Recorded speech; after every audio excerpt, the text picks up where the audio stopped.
I think mostly on dead balls. Like I think I'm the best transition player in the league. That's where I thrive. Everybody knows that's my game. So, getting the ball off of rebound or in transition, like that's probably when I'm going to be the primary ball handler more than anything. And then Caitlin Clark finally spoke about Raven Johnson joining the Indiana Fever during Media Day, and her response was striking for all the right reasons. Not because she overhyped Raven or tried to sell a perfect narrative, but because she delivered a calm, calculated, and highly professional answer, the kind you expect from a superstar navigating a delicate situation. What stood out even more wasn't what she said, but what she chose to leave unsaid, especially given their well-known college history.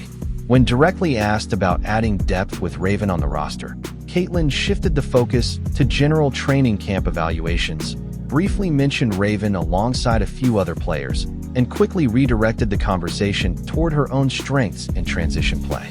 That raises an interesting question. Was that a subtle way of saying she's indifferent about who controls the ball as long as the job gets done? Or was it a polished response to a front office decision she may not have fully supported? Either way, her tone revealed a lot.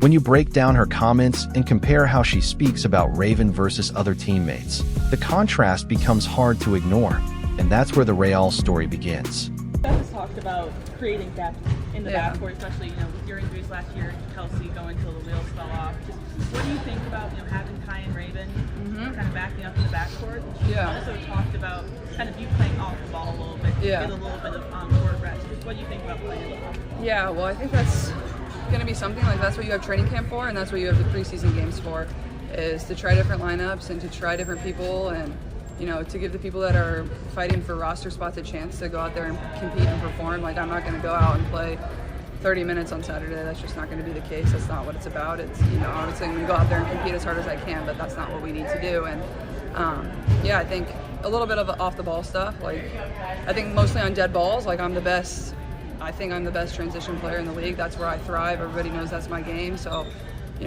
getting the ball off of rebound or in transition, like that's probably when I'm going to be the primary ball handler. Caitlin Clark was asked directly about roster depth and specifically what it means to have Raven Johnson backing her up, especially after last season's injury struggles and the heavy load carried by Kelsey Mitchell, and her response couldn't have been more controlled and team-focused. Instead of locking in on Raven, Caitlin zoomed out, emphasizing that training camp and preseason are designed to test different lineups, give players fighting for roster spots real opportunities, and figure out what combinations actually work. She made it clear she won't be logging heavy minutes in preseason, because that's not the priority right now. Competition and evaluation are.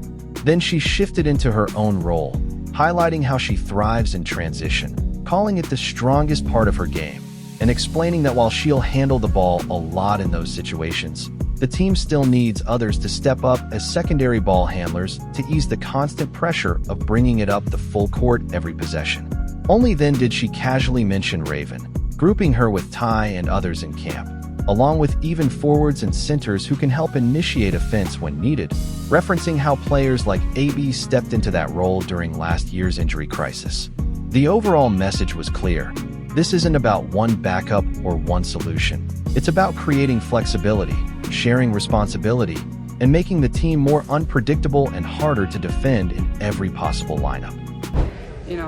Getting off the ball a little bit and catching your breath. Like, it is exhausting bringing the ball up 94 feet versus pressure every single time. So we certainly need to find somebody that can handle the ball a little bit and, give me a little bit of a break. And I think Raven and Ty and even other people through camp, Tori's done a great job. And, Kels does it a little bit. And even I think our 4s and 5s can do that. You saw AB do that a lot last year when we were really in trouble injury-wise. So I think there's a lot of different things that can give us a lot of different looks and just makes us harder to guard. Caitlin Clark's response, there is a masterclass in how to say a lot without actually saying too much. And once you break it down, the intent becomes pretty clear. The question was directly about Raven Johnson stepping in as her backup, yet Caitlin mentioned Raven just once, briefly grouping her with other options before quickly expanding the conversation to include multiple ball handlers, even forwards and centers, which is not something that happens by accident. That's a calculated, professional way of framing the situation as wide open, essentially signaling that no single player is being singled out for that role, and that her priority is simply having relief when needed, regardless of who provides it. Now compare that to how she spoke about Kelsey Mitchell during the same session, and the contrast is impossible to miss. Caitlin went into detail about Kelsey's experience, her years with the franchise, the effort she poured in, even playing to the point of exhaustion, and then shifted into personal praise, calling her not just an elite player, but someone who makes her job easier, someone she genuinely enjoys playing with, even going as far as saying there's nobody better in the league for her to share the backcourt with. That's not just professionalism, that's admiration. And when you stack that level of detailed, heartfelt praise against the quick, almost passing mention of Raven, lumped together with Tiana Harris and other people, it highlights a clear difference in tone and emphasis, suggesting that while Raven is acknowledged as part of the system, she hasn't earned the same level of trust, chemistry, or endorsement in Caitlin's eyes, at least not yet. Yeah, it's actually very exciting and it's fun to learn from the vets here. They definitely make sure I get the plays. I mean, yesterday they were just throwing plays at me, and I'm like, oh gosh, like, geez, they run a lot of plays. But Caitlin Clark, she was helping me through all the hard times. She was helping me. Like, I was like, what do I do here? Or like, where should I cut? Like, I was asking her a lot of questions, and I think, you know, with being a rookie and having a vet like that, you should ask questions that you want to know. And I think I asked her probably like 1,000 questions yesterday. So the contrast couldn't be clearer, and it reveals a lot about how Caitlin Clark is choosing to handle this situation in real time. She's not overhyping Raven Johnson or trying to sell a storyline that everything is perfect. She's staying strictly professional, giving a neutral, measured response that treats Raven as just another roster option rather than someone she's especially excited about. And given the context, that approach makes sense. The Indiana Fever brought Raven in fully aware of the college history between the two, aware of past matchups, defensive battles, and the noise that surrounded those moments, and still made that decision. Now Caitlin is in a position where she has to navigate it publicly, and she's doing so without creating headlines, without adding fuel to controversy, and without pretending there's instant chemistry. She's not criticizing, but she's also not forcing praise that doesn't feel natural, instead keeping it simple. Raven is a player who can help in certain situations, just like others on the roster. At the same time, Caitlin subtly reinforced her own role by emphasizing that transition play is where she dominates, making it clear that's her space on the court while others can step in during slower, set moments when needed, which isn't just confidence. It's a quiet way of defining structure, responsibility, and hierarchy without ever turning it into a headline. Caitlin Clark doubling down on her transition dominance isn't just confidence. It's a clear reminder of where her impact is unmatched.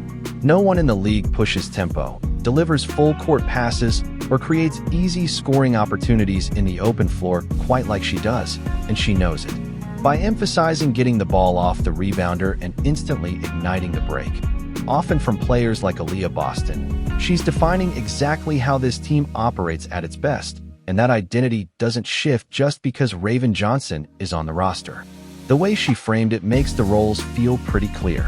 Caitlin owns the fast-paced, high-impact moments, while others may step in during slower, structured possessions, dead balls, inbound situations, or after timeouts, where simply getting the offense set matters more than creating highlights. When she adds that even the 4s and 5s can bring the ball up if needed, it subtly reinforces the idea that ball handling responsibility is flexible and not tied to any one player's unique value. And by pointing to training camp and preseason as the proving ground, she's essentially saying nothing is locked in. Minutes, roles, and opportunities all have to be earned, which keeps everything open-ended without singling anyone out directly.